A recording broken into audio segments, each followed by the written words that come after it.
केलेल्याचे आतून पूर्ण काळा पडलेला, आलं का लक्षात? हे आतला जो गाभा आहे का हा पूर्ण हा काळा पडला आहे.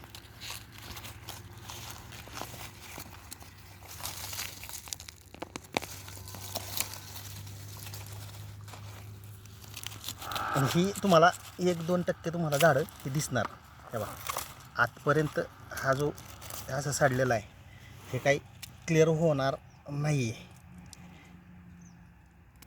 हे काय कशा म्हणत होते? हे ॲक्च्युली हा जो करप्याचा प्रकार असतो आतून जमिनीतून जो येतो तो हा असं जळ हे होतं. हे बघा इथं पण आतल्या साईडने बघा इथं जे हे काळे काळे स्पॉट दिसतात का, ह्या झाडावरती काही खर्च करून उपयोग नाही आहे. सगळ्यात महत्त्वाचं असं काळं राहतं.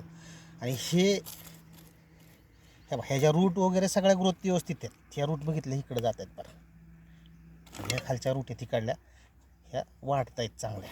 पण ह्याची जी वाढ पाहिजे होती आपल्याला, हे बघा ह्यातून पण हे कॉइलिंगचा प्रकार राहतो एक दुसरा. पण सगळ्यात महत्त्वाचं ही काळा तो पूर्ण गाभा जो होता सुरुवातीपासून वरून बघितलं तर असा काळा निघतोय. आलं का लक्षात? म्हणजे हे जे आहे हे तुम्हाला एखादं 2 प्लॉटमध्ये तुम्ही समजा 1200-1500 झाडं लावली तरी 1-2 झाडं तुम्हाला प्लॉटमध्ये येणार असते. ॲक्च्युली हे येताना डायरेक्ट ह्या सीडमधून म्हणजे ह्या रोपामधूनच येतं डायरेक्ट. ह्याला काही पर्याय नाही.